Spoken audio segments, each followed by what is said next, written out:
Hi guys, how are you? कैसे हैं आप? एक बार फिर से आपका स्वागत है आपके अपने यूट्यूब चैनल हक आपका। फतेह सीरीज का आज डे 60 होगा और डे 60 मीन्स लास्ट डे होगा आज, क्योंकि आज पूरे 60 डेज हो गए, 30 के 2 मंथ्स, और यहाँ पर आपका सिलेबस भी बिल्कुल कंप्लीट हो चुका है। लेकिन इससे रिलेटेड हम अभ्यास प्रश्न करते रहेंगे, तो कल से अभ्यास प्रश्न की वीडियो आएगी, आप उसको देखते रहें। अब जो नई वीडियो आएगी आगे, वो अभ्यास प्रश्न की वीडियो आएगी, और उसमें अब हम अभ्यास करेंगे, प्रैक्टिस करेंगे। और प्रैक्टिस में अब हम टॉपिक वाइज क्वेश्चन ना लेकर अब हम क्वेश्चन को कहीं से भी लिया करेंगे। आई होप आपने चैनल को सब्सक्राइब कर लिया होगा और दोस्तों को भी शेयर कर देना। शुरू करते हैं आज की वीडियो को, लेट्स बिगिन। सो यहाँ पर क्वेश्चन है आपका, x limited forfeited 100 equity share of 10 each। 10 रुपए वाला शेयर, 100 शेयर थे, फॉरफिटेड कर लिए गए हैं किसके द्वारा? एक्स लिमिटेड कंपनी के द्वारा, जो जारी किए गए थे आर को। और जिन पर फर्स्ट कॉल 2 रुपीज पर share and final call 3 rupees पर share had not been paid. जिस पर 2 रुपए फर्स्ट कॉल के और 3 रुपए फाइनल कॉल के नहीं मिले। इट मीन्स 2 और 3 पांच, पांच नहीं मिले तो पांच मिल गए होंगे। दीज शेयर वर री इशूड डिस्काउंट ऑफ 1 रुपीज 50 पैसाज। 1.5 रुपए पर शेयर के हिसाब से इन्होंने दोबारा से इसको रीइशू कर दिया है। तो amount transfer to the capital reserve, capital reserve में कितना अमाउंट ट्रांसफर होगा? तो पहले ये देखिए, मिस्टर एक्स के पास, सॉरी मिस्टर आर के पास कितने शेयर थे? 100 शेयर थे। एक शेयर कितने का था? 10 का था। इन पर मांगे कितने गए हैं पैसे? पूरे 10 रुपए मांगे जा चुके हैं, मतलब कोल्ड अप जो है पूरे पैसे हो चुके हैं, कोल्ड अप 10 रुपए पूरे कोल्ड अप हैं।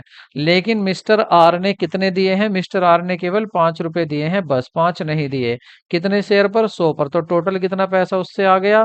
500 रुपए आ गए हैं। और ये कंपनी ने फॉरफिटेड कर लिए, छीन लिए। अब कंपनी के पास वापस 500 रुपए आ गए। अब कंपनी क्या करती है? इन 100 शेयर को इन्हें छूट में, मतलब 1.5 रुपए की छूट में इन्हें री इशू कर देती है। तो ये 1.5 रुपए की जो छूट है 100 शेयर पर, कितने का हो गया? तो 1.5 रुपए के हिसाब से हो गए आपका 150 रुपए की छूट हो गई। टोटल 150 रुपए की छूट। इसका मतलब शेयर कितने के जा रहे हैं? 1000 के। और पैसा कितना आ रहा है? 1.5 रुपए से कम करेंगे तो 150 रुपए का मतलब 850 रुपए आ रहे हैं। ठीक है।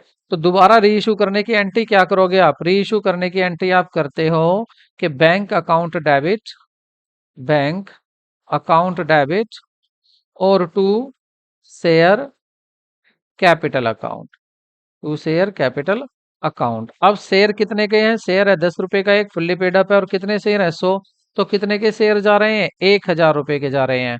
और पैसा कितने में जा रहा है? 1.5 रुपए की डिस्काउंट पर, मतलब 8 रुपए 50 पैसे का एक शेयर जा रहा है। तो 100 शेयर कितने के जाएंगे? 8 रुपए 50, 850 रुपए के। तो यहाँ 150 रुपए कम पड़ रहे हैं, इन्हें कहाँ से लेंगे? इन्हें लेंगे शेयर फॉरफिटेड अकाउंट से। शेयर फॉरफिटेड अकाउंट, ये फॉरफिटेड में कहाँ से आया पैसा? कंपनी ने पहले ही छीन के रख रखा, तो ये भी क्या हो जाएगा? डेबिट। कितना? 150 रुपए। तो इस तरह से ये एंट्री पूरी होगी। दूसरी एंट्री जो यहाँ पर पास होती है वो कौन सी होती है? वो होती है आपकी कैपिटल रिजर्व की। कैपिटल रिजर्व में कितना पैसा भेजोगे आप? तो वहां पर आप एंट्री बनाएंगे, share forfeited account debit, share forfeited account debit हो जाएगा आपका, और टू कैपिटल रिजर्व अकाउंट। तो कितना पैसा बच रहा है कैपिटल रिजर्व में? देखिए, शेयर फॉरफिटेड में 500 रुपए थे, 150 रुपए तो आपने यूज कर लिए यहाँ पर, ये रहे, ये यूज कर लिया आपने। बाकी कितने बचे इसमें से? ये 350 रुपए बचे। इनको कहाँ ट्रांसफर कर दोगे? इनको कर दोगे कैपिटल रिजर्व में, 350 रुपए। यही आपसे पूछ रहा है क्वेश्चन में कि बताइए कितना पैसा आप कैपिटल रिजर्व में ट्रांसफर करोगे? तो वो करोगे आप ऑप्शन ए, 350 रुपए। नेक्स्ट क्वेश्चन देखते हैं। नेक्स्ट क्वेश्चन है आपका, kind of the share capital is. अंश, अंश पूंजी के प्रकार होते हैं, तो कितने होते हैं? बॉन्ड होता है, म्यूचुअल फंड होता है, इक्विटी शेयर कैपिटल होता है, या सभी होते हैं? तो सही ऑप्शन होगा यहाँ पर ऑप्शन सी, इक्विटी शेयर। क्योंकि जो शेयर होती है वो शेयर कैपिटल केवल दो तरह की होती है, या तो आपके होंगे इक्विटी शेयर, या तो होंगे आपके इक्विटी शेयर, और या दूसरे शेयर होंगे आपके प्रीफरेंस शेयर। प्रीफरेंस शेयर, ये दो तरह के होते हैं। अब यहाँ पर जो दिया हुआ है प्रीफरेंस शेयर, यहाँ पर नहीं दिया हुआ, लेकिन इक्विटी दिया हुआ है, तो इक्विटी इसका आंसर हो जाएगा। ठीक है, नेक्स्ट क्वेश्चन देखते हैं। नीचे दो घटनाक्रम दिए हुए हैं, मतलब नीचे दो स्टेटमेंट दिए हुए हैं, आपको ध्यान से पढ़ना है और उसके बाद बातें करनी है। देखिए आपको दिया हुआ है, public issue of share, firm incorporation, preliminary expenditure और issue of equity share to promoters. तो सबसे पहले आप क्या क्या करेंगे ये आपको बताना है। पहले कौन सा होता है, उसके बाद कौन सा होता है, फिर कौन सा होता है, फिर कौन सा होता है, इस तरह से आपको बताना है। तो देखिए सबसे पहले क्या होता है, सबसे पहले होता है आपका प्रारंभिक व्यय, प्रिलिमिनरी एक्सपेंसेस, मतलब सी। सी सबसे पहले आएगा। सबसे पहले आप प्रिलिमिनरी एक्सपेंडिचर करेंगे, प्रारंभिक व्यय होंगे वो आपको करने पड़ेंगे यदि आप कंपनी की शुरुआत कर रहे हैं। उसके बाद आपका फर्म का फिर आपका इनकॉर्पोरेशन होगा। इनकॉर्पोरेशन मतलब रजिस्ट्रेशन, तो आप फिर रजिस्ट्रेशन कराएंगे, इसका मतलब उसके बाद बी आता है। एंड देन आप कराएंगे कंपनी के जो जितने भी प्रमोटर्स हैं उनको इक्विटी शेयर इशू कराएंगे, issue to the equity share to the promoters, तो फिर प्रमोटर्स को देंगे, इसका मतलब डी आएगा। एंड देन आपका एक ही बचा है पब्लिक इशू ऑफ शेयर, फिर पब्लिक को शेयर इशू कर दिए जाएंगे। तो सही क्या होगा आपका CBDA, कहीं है लिखा हुआ CBDA? CBDA option D, option D is correct. Next question देखते हैं।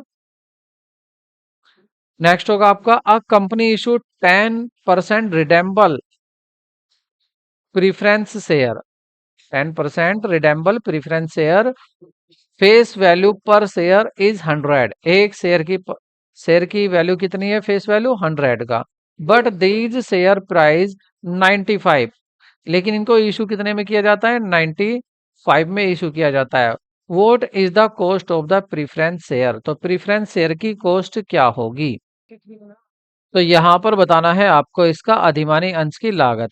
तो इसका हम क्या करेंगे, अधिमानी मतलब प्रीफरेंस शेयर, अधिमानी इसका फॉर्मूले के साथ कर लेते हैं। अधिमानी अंश की लागत, अधिमानी अंश की लागत मतलब कॉस्ट ऑफ प्रीफरेंस शेयर, इसको ऐसे भी लिख सकते हैं, cost of preference preference share. ठीक है, तो ये क्या हो जाएगा, फॉर्मूला हो जाएगा आपका अंश का अंकित मूल्य, अंश का अंकित मूल्य, अंकित मतलब फेस वैल्यू, अंकित मूल्य, अंकित मूल्य कितना है आपका, ये दिया हुआ है 100 रुपए का है। और यहाँ पर लिखेंगे नीचे अंश का निर्गमन मूल्य, कितने में आप निर्गमित कर रहे हैं, प्राप्त कितना हो रहा, अंश का निर्गमित मूल्य, निर्गमन मतलब इशू करना, निर्गमन मूल्य, तो निर्गमन मूल्य लिख देंगे इनटू आपकी आ जाएगी प्रत्याय की दर, प्रत्याय दर मतलब कितना उस पर प्रेफरेंस मिल रहा है, 10%। तो इसको लिख देते हैं यहाँ पर। देखिए 100 रुपए का है आपका और आप इस पर मिल रहे हैं 95, प्रत्याय की दर कितनी है, 10%। ठीक है, 10%, अगर बिना परसेंट के लिखेंगे 100 यहाँ लिखेंगे, तो इसको डिवाइड कर लेते हैं। अभी आ जाएगा आपका 1000, और 1000 को आप 9 से डिवाइड करेंगे तो ये आपका आंसर आएगा, काट कर देख लेते हैं। 1000 डिवाइड बाय 95, तो ये आ जाएगा आपका 10.5 अप्रोक्स। ठीक है, तो आंसर क्या होगा इसका, 10.5, तो 10.53 आंसर डी आपका करेक्ट ऑप्शन होगा। ठीक है, नेक्स्ट क्वेश्चन देखते हैं। यदि लाभांश अधिलाभांश अंश अधिग्रहण पूर्व लाभ से जारी किए जाते हैं तो उसका क्या प्रभाव होगा। If bonus share are issued out of the pre equation of profit it will be have, अगर अधिग्रहण पूर्व लाभ से जारी किए जा रहे हैं, आपके बोनस शेयर किससे जारी किए जा रहे हैं, अधिग्रहण पूर्व लाभ से जारी किए जा रहे हैं। कौन सा लाभ है, अधिग्रहण से पूर्व का लाभ, उससे जारी किए जा रहे हैं, तो क्या होगा, तो आपको बताना है तो क्या होगा। पहला देखते हैं जो आपका समय के, देखिए अधिग्रहण क्या है, एक कंपनी ने, ये ए कंपनी थी और ये थी बी, तो बी कंपनी ने ए कंपनी का अधिग्रहण कर लिया। ठीक है, तो इस अधिग्रहण से पहले का जो प्रॉफिट था, वो जो लाभ था इस अधिग्रहण से पहले, इसमें से आप बोनस शेयर इशू कर रहे हो, तो इसका क्या प्रभाव पड़ेगा, क्वेश्चन ये है। ठीक है, अधिग्रहण करने से पहले का क्या प्रभाव पड़ेगा, तो उसको देखते हैं क्या पड़ेगा। क्या आपका तो इसमें देखिए आर्थिक चिट्ठे पर प्रत्यक्ष प्रभाव पड़ेगा, समेकित समेकित मतलब दोनों के। देखिए ये क्या था, ये तो था यहाँ पर केवल बी का profit, profit and loss account, और यहाँ पर जो बनेगा, यहाँ पर बनेगा दोनों का समेकित। तो क्या समेकित वाले पर कुछ प्रभाव पड़ेगा, क्योंकि ये जारी तो यहाँ से किए गए हैं, या समेकित पर कोई प्रभाव, आर्थिक चिट्ठे पर कोई प्रभाव नहीं पड़ेगा, या लाभ हानि पर कोई प्रभाव नहीं पड़ेगा, नेट निवल पर, या इसमें से कोई नहीं। तो सही ऑप्शन होगा आपका बी। देखिए जो समेकित आर्थिक चिट्ठा है इस पर कोई प्रभाव नहीं पड़ता है, ये रहा समेकित, इस पर कोई प्रभाव नहीं पड़ेगा, क्योंकि आपने कहाँ से जारी किए हैं ये, जो प्रॉफिट आपका अधिग्रहण होने से पूर्व का है उस प्रॉफिट से आपने बोनस शेयर इशू किए हैं। तो ऑप्शन आपका बी सही होगा। नेक्स्ट क्वेश्चन देखते हैं। निर्गमित ऋण पत्रों पर देय अभिगोपन कमीशन निम्नलिखित तक सीमित होना चाहिए। तो आप जो अंडर राइटर को कमीशन दे रहे हैं वो भी किस पर दे रहे हैं, डिवेंचर पर, तो वो किससे ज्यादा नहीं होना चाहिए। देखिए इसकी मैंने लास्ट वीडियो में भी आपसे बात की थी, इसमें मैंने दो रेट बताए थे आपके, और यहाँ भी वही बता रहा है, एक मैंने 5% बताया था और एक मैंने 2.5% बताया था। जो 5% था वो तो था आपका शेयर पर, और जो आपका 2.5% था वो था आपका डिवेंचर पर। तो यहाँ डिवेंचर की बात हो रही है, इसका मतलब 2.5% कैसे लिखा हुआ है, 2 होल 1/2%। तो इतना होगा, अधिक से अधिक इतना दे सकते हैं आप कमीशन अंडर राइटर्स को। नेक्स्ट क्वेश्चन देखते हैं। एक कंपनी अपने द्वारा हरण किए गए अंशों का पुनः निर्गमन कर सकती है एट प्रीमियम पर, फेस वैल्यू पर, डिस्काउंट पर, या सभी पर। तो सभी पर किया जा सकता है, ऑप्शन आपका डी सही होगा। अगर कंपनी अपने शेयर किसी से वापस छीन लेती है और उनको दोबारा से री इशू करती है, तो वो प्रीमियम पर, फेस वैल्यू पर, डिस्काउंट पर, सब पर कर सकती है। लेकिन अगर फर्स्ट टाइम इशू कर रही है तो डिस्काउंट पर इशू नहीं किए जाते हैं शेयर। नेक्स्ट क्वेश्चन देखते हैं। बोनस शेयर इशू किए जा सकते हैं। अंशहरण खाते का शेष चिट्ठे के किस शीर्ष में दिखाया जाता है। आपने शेयर फॉरफिटेड अकाउंट की बात हो रही है, शेयर फॉरफिटेड अकाउंट की बात हो रही है, तो बताइए इसको आप कहां पर दिखाएंगे। तो ऑप्शन है आपका करंट लाइबिलिटी में दिखाएंगे, या रिजर्व एंड सरप्लस में दिखाएंगे, शेयर कैपिटल में दिखाएंगे, या आप अनसिक्योर्ड लोन में दिखाएंगे। तो सही आंसर होगा आपका शेयर कैपिटल। शेयर कैपिटल में इसको ऐड करके शेयर कैपिटल में इसको शो कर देते हैं। नेक्स्ट क्वेश्चन पर चलते हैं। अभिगोपन कमीशन निम्नलिखित में से किस आधार पर दिया जाता है। कौन से आधार पर अभिगोपन कमीशन दिया जाता है। तो ऑप्शन है इशू प्राइस, अंशों का निर्गमित निर्गमन मूल्य कितना है उस पर, या face value of the share, अंशों का अंकित मूल्य कितना है, या मार्केट वैल्यू ऑफ शेयर, अंशों का बाजार मूल्य कितना है, या अंशों पर प्राप्त प्रार्थना राशि, कॉल अमाउंट रिसीव्ड कितना हुआ है। तो सही ऑप्शन होगा आपका, सही ऑप्शन है आपका option A, issue price of the share, अंशों को कितने में निर्गमित किया जा रहा है। नेक्स्ट क्वेश्चन देखते हैं। एक संचय पूर्वाधिकार अंशधारी पिछले वर्षों में अदत्त लाभांश की मांग मांग अधिकार स्वरूप केवल तब तक कर सकता है जब तक। देखिए एक कह रहे हैं कमुलेटिव प्रेफरेंस शेयर होल्डर है, उसको क्या था, वो डिमांड कर रहा है अनपेड डिविडेंड, मतलब पिछली साल का उसको डिविडेंड मिला नहीं होगा प्रीवियस ईयर का। तो ये जो राइट है वो कब तक का है, पर्याप्त लाभ लाभ हो तब, अगर प्रॉफिट है तभी वो इसको कर सकता है, या कंपनी का समापन हो तभी कर सकता है, या पर्याप्त तरल कोष हो तब कर सकता, या उनको लाभ देने से पूर्व संचालकों समस्त अंशधारियों का लाभांश वितरण करने का प्रस्ताव हो तब कर सकता है। तो इसका सही ऑप्शन होगा आपका option B, company is wound up, company का अगर समापन हो रहा है वो तभी कर सकता है। नेक्स्ट, निम्नलिखित में से कौन सा सत्य है। अयाचित लाभांश, अयाचित लाभांश कंपनी के लिए संपत्ति है। दो वार्षिक सभाओं के बीच में घोषित किया गया लाभांश को अंतरिम लाभांश कहा जाता है। एक कंपनी एक ही वित्तीय वर्ष में आंतरिक एवं आंतरिक और अंतिम लाभांश दोनों को ही वितरित कर सकती है। कौन सा सही होगा। तो सही ऑप्शन होगा यहाँ पर आपका ऑप्शन नंबर ए, मतलब बी और सी, बी भी ठीक है और सी भी ठीक है। नेक्स्ट क्वेश्चन देखते हैं। किस प्रकार के शेयर लाभांश के केवल एक निश्चित दर का अधिकार राइट धारण करते हैं। Which type of share carry only right to fix rate of dividend.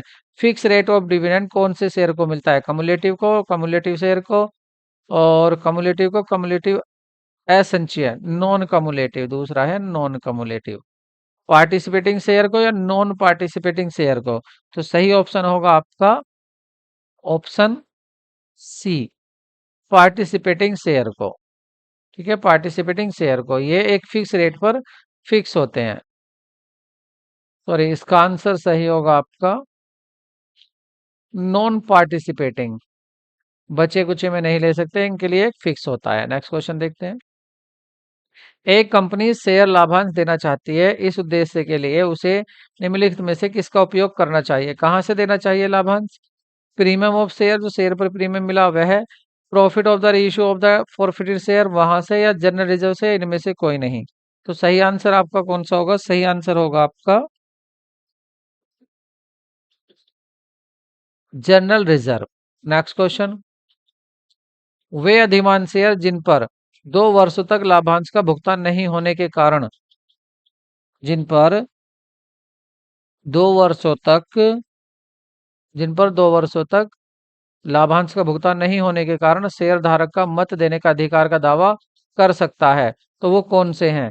वो कौन से शेयर कहलाते हैं? तो वे होते हैं आपके रेसिडुअल प्रेफरेंस शेयर, या कन्वर्टेबल प्रेफरेंस शेयर, या कमुलेटिव प्रेफरेंस शेयर, या नॉन कमुलेटिव। तो वो होते हैं आपका option C, cumulative preference share. अगर इन पर 2 साल तक इन्हें डिविडेंड नहीं मिलता है तो इनको राइट मिल जाता है वोटिंग करने का। नेक्स्ट क्वेश्चन देखते हैं।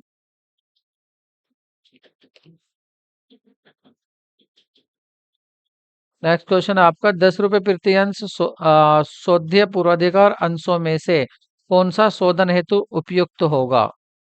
जिन पर प्रति 2 रुपए प्रार्थना पत्र का सही भुगतान किया गया है, या जिन पर प्रार्थना पत्र का 3 रुपए का अंश का आवंटन हो गया है, या जिन पर 7.5 रुपए प्रति भुगतान हो चुका है, या जिन अंशों पर 10 रुपए प्रति भुगतान किया जा चुका है।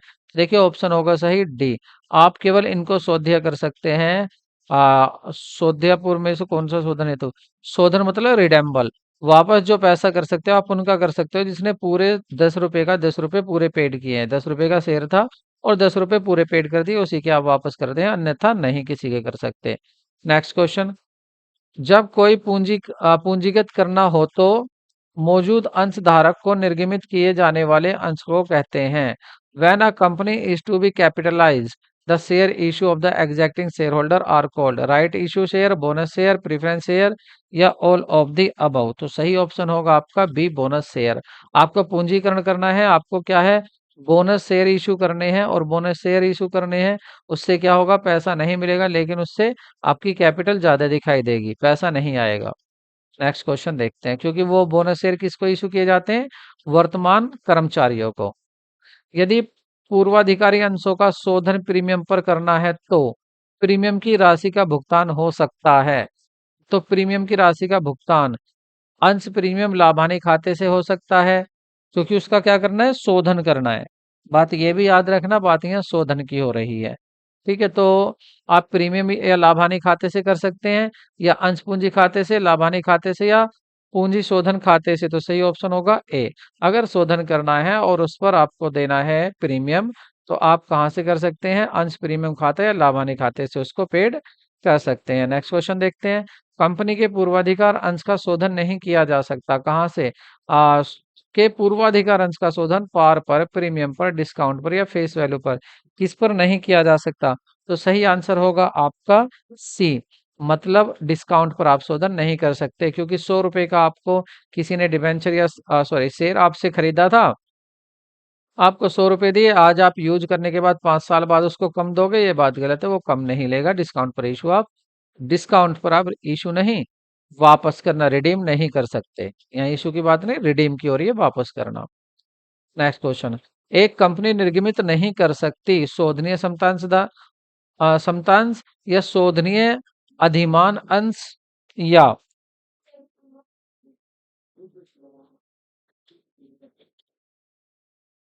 शोधनीय ऋणपत्र, या पूर्ण परिवर्तनीय ऋणपत्र। तो सही ऑप्शन होगा आपका ए, रिडेम्बल इक्विटी शेयर को इशू नहीं कर सकती। इशू इक्विटी शेयर रिडेम्बल नहीं होने चाहिए। Next question. पूर्वाधिकार अंशों का शोधन किया जा सकता है। जो पूर्वाधिकार अंश होते हैं उनका शोधन कहाँ से किया जा सकता है? लाभांश, लाभांश के लिए रखे गए लाभ द्वारा, अंशों के निर्गमन कर नए अंशों के निर्गमन द्वारा, या ए और बी दोनों, या आपका कैपिटल गेन से। तो सही ऑप्शन होगा आपका सी, ए और बी दोनों से। नेक्स्ट क्वेश्चन देखते हैं। एसर्शन दिया हुआ है और उसमें कह रहा है यदि कोई अंशधारी अपने अंशों पर एक या अधिक मांगों को चुकाने में असफल रहता है, मतलब कॉल्स का पैसा नहीं देता है, एक या एक से अधिक, तो कंपनी उसके उचित नोटिस देने के बाद, सही बात है, उचित नोटिस देने के बाद उसके अंशों को जब्त कर लेगी। इस बात सही है। अगर कोई शेयर होल्डर पैसा नहीं देता है कंपनी को, तो कंपनी क्या करेगी, उसके शेयर को जब्त कर लेगी, नोटिस देकर। सही बात है। अब आर पर चलते हैं। आर क्या कहता है, अंशों की जब्ती के बाद भी, जब जन जब्त कर लिए मतलब फॉरफिट कर लिए, कंपनी ने शेयर छीन लिए, उसके बाद भी वह अंशधारी जिसके अंश छीने हैं, जब्त किए हैं, वो उन अंशों पर उसका द्वारा देय राशि को चुकाने का उत्तरदायी होगा, जब तक कि कंपनी उन अंशों को पूरी तरह से रकम प्राप्त नहीं कर लेती। तो वो पैसा अब भी देगा, हो सकता है कंपनी उन्हें किसी और को री इशू कर दे। तो इसलिए ये गलत है। अगर उससे शेयर छिन गए, तो अब वो उस पर पैसा नहीं देगा, उन शेयर पर जिसके भी वो शेयर थे। तो ए सही है, आर गलत है, ऐसा देख लेते हैं। तो ऐसा ऑप्शन है सी। ऑप्शन सी होगा, इंपॉर्टेंट क्वेश्चन है। नेक्स्ट क्वेश्चन देखते हैं। अंशों के हरण के संबंध में अंकेक्षक को देखना चाहिए। पार्षद सीमा नियम, पार्षद अंतर नियम, अध्यक्ष भाषण, चेयरमैन स्पीच, या ड्यूटीज ऑफ अकाउंटेंट, लेखा का कर्तव्य। तो उसको देखना चाहिए आपका मेमोरेंडम, आर्टिकल ऑफ एसोसिएशन। ठीक है। आर्टिकल एसोसिएशन में देखना चाहिए क्या ऐसी व्यवस्था है कि शेयर को जब्त किया जा सकता है, और उसकी अकाउंटिंग क्या होगी, फॉरफिटेड किया जा सकता है। जब्त मतलब फॉरफिटेड, फॉरफीचर। नेक्स्ट क्वेश्चन देखते हैं। अंशों के लाभांश कर दे चुकने के बाद बचे शुद्ध लाभ एवं समता अंशों के कुल संख्या का परस्पर अनुपात क्या कहलाता है। तो क्या कहलाता है, देखिए सीधा सीधा आपको फॉर्मूला दिया हुआ है, और इस फॉर्मूले को आप बताइए ध्यान से, ये किसका फॉर्मूला दिया हुआ है। तो ये दिया हुआ है अर्निंग पर शेयर का फॉर्मूला आपको। ठीक है।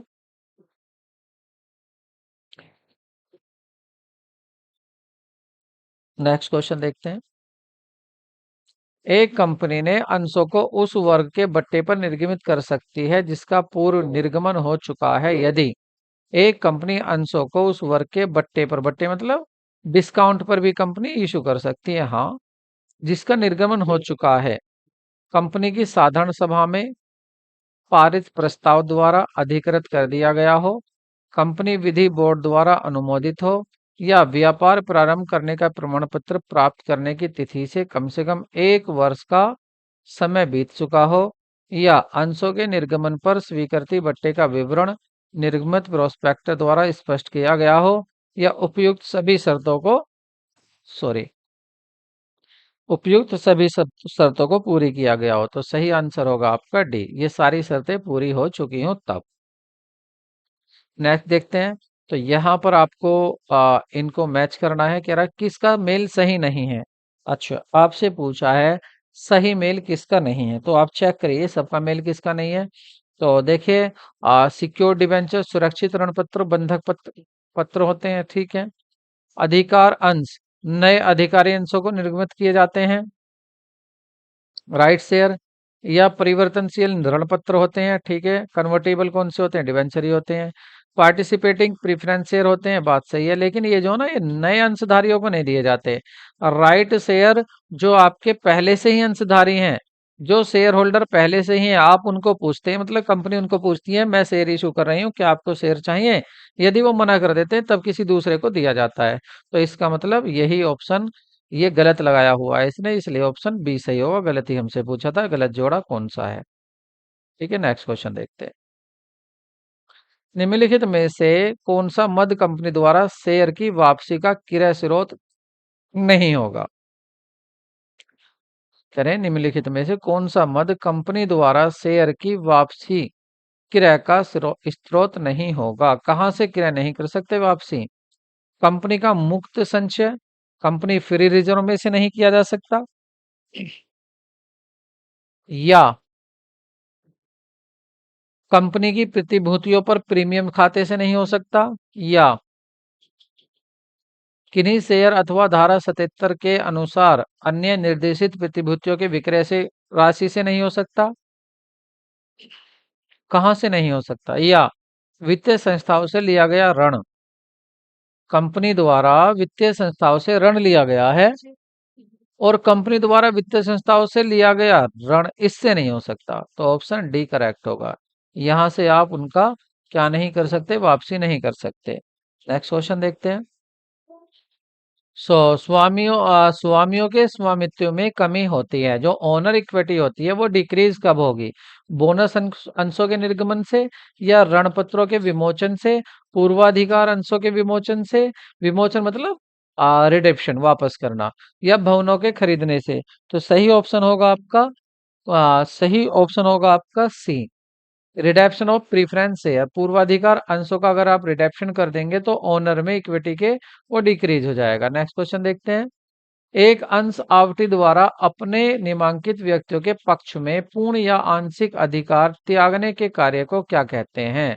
एक अंश आवटी द्वारा अपने नामांकित व्यक्तियों के पक्ष में पूर्ण या आंशिक अधिकार अंश त्यागने के कार्य को, अपने ही अंश त्याग रहा है दूसरे के लिए, तो उसको क्या कहते हैं? आवटन का परित्याग कहते हैं, अंशों का नामांकन कहते हैं, अंशों का अभिहस्तांकन कहते हैं, या अंशों का हस्तांतरण कहते हैं। तो सही ऑप्शन होगा आपका अंशों का अभिहस्तांतरण, असाइनमेंट ऑफ शेयर कहते हैं। नेक्स्ट क्वेश्चन देखते हैं। यदि अन्यथा न दिया हुआ हो तो एक पूर्वाधिकार अंश सदैव माना जाता है। एक पूर्वाधिकार अंश को सदैव क्या माना जाता है? तो ऑप्शन ए, और ये क्वेश्चन मैंने कल भी कराया था। ठीक है, तो इसका आंसर होगा आपका कम्युलेटिव, नॉन पार्टिसिपेटिंग और non convertible, option C. Next question. परिवर्तनशील पूर्वाधिकार अंश परिवर्तित किए जा सकते हैं। परिवर्तनशील को, पूर्वाधिकार अंश को परिवर्तित किया जा सकता है, तो किस में परिवर्तित किया जा सकता है? तो ये ऑप्शन होगा आपका D, option D is correct. ठीक है, इसमें इसको कन्वर्ट किया जा सकता है। नेक्स्ट क्वेश्चन देखते हैं।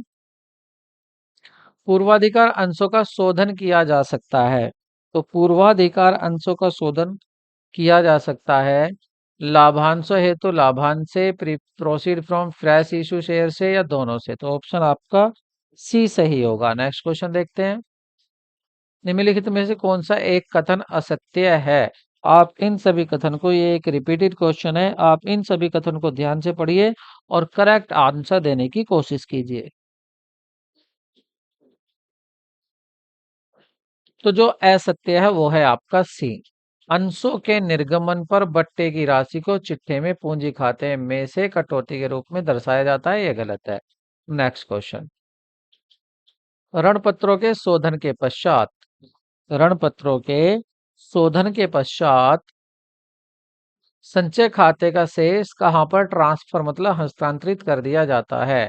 पूंजी संचय खाते में, पूंजी संचय खाते में, या सामान्य संचय खाते में, शोधन कोष में, या लाभानी खाते में। तो सही आंसर होगा आपका ऑप्शन बी, सामान्य आपका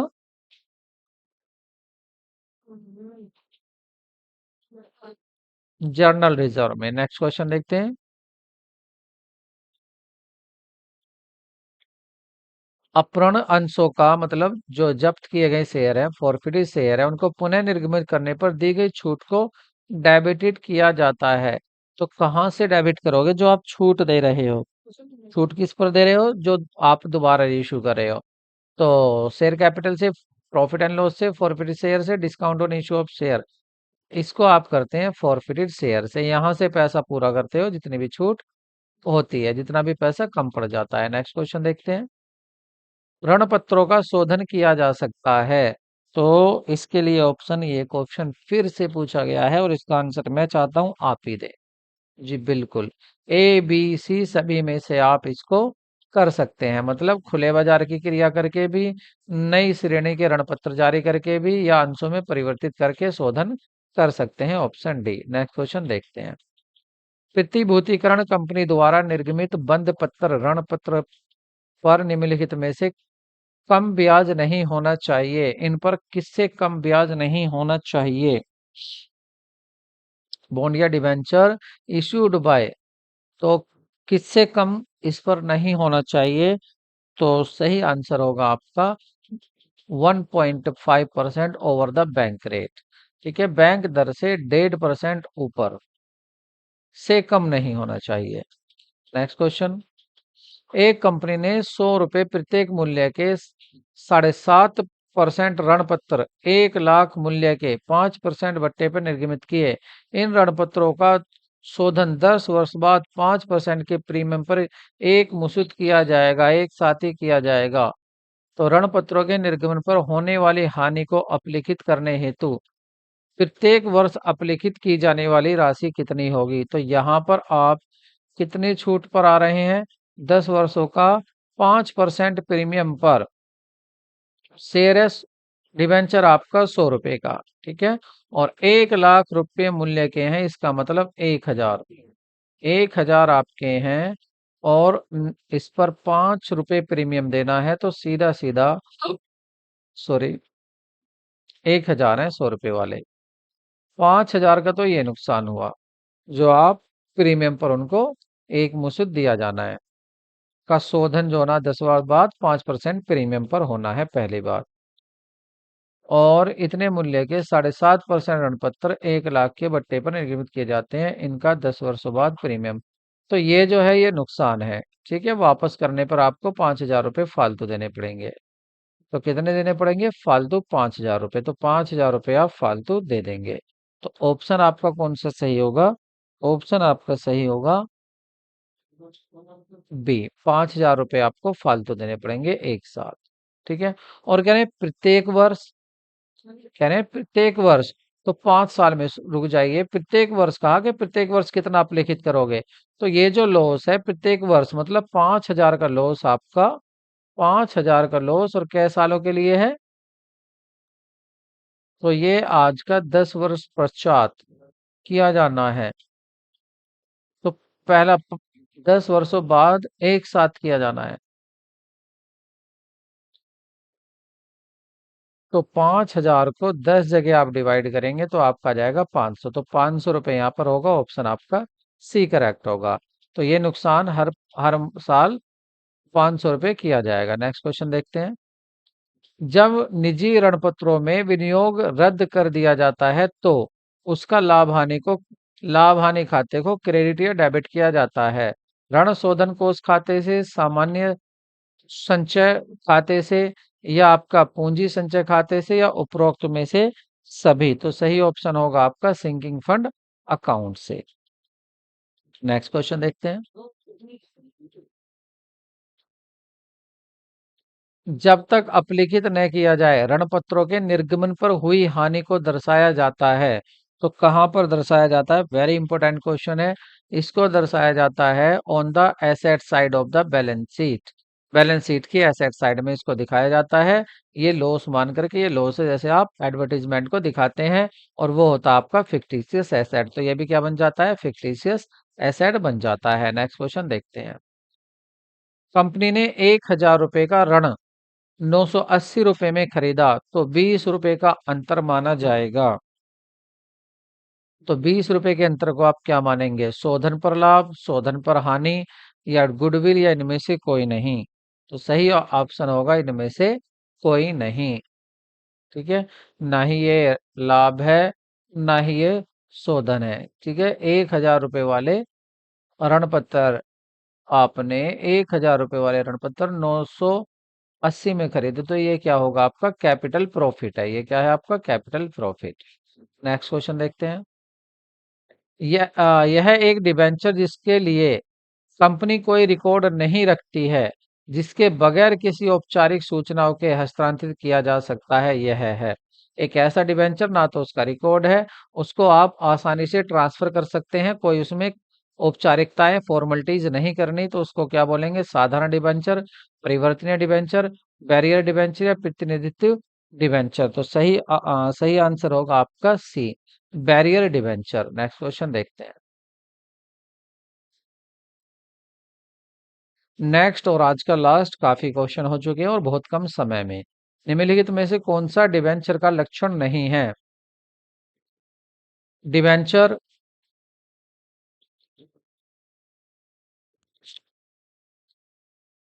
डिबेंचर उधार ली गई निधियों का प्रतिनिधित्व करता है। डिबेंचर और पहले लाभांश दिए जाता है, या सामान्य डिबेंचर कोई मताधिकार वहन नहीं करते हैं, या डिबेंचर कंपनी की परिसंपत्ति पर एक शुल्क शामिल करते हैं। तो क्या लक्षण नहीं है? तो सही आंसर होगा आपका बी। डिबेंचर पर पहले लाभांश दिया जाता है। ठीक है, डिविडेंड ऑन डिबेंचर। देखिए, डिविडेंड नहीं दिया जाता, डिबेंचर पर इंटरेस्ट दिया जाता है। ठीक है, तो इसलिए ये आपका लक्षण नहीं है, ऑप्शन बी। तो वीडियो कैसी लगी कमेंट करके जरूर बताएं, और चैनल को सब्सक्राइब प्लीज जरूर करें, ताकि आप देख सकते हैं अदर चैनल से भी कंपेयर करके, तो देखिए कितना कम समय में हम कितना अधिक काम आप कराते हैं। मिलते हैं नेक्स्ट वीडियो में। Take care, bye bye.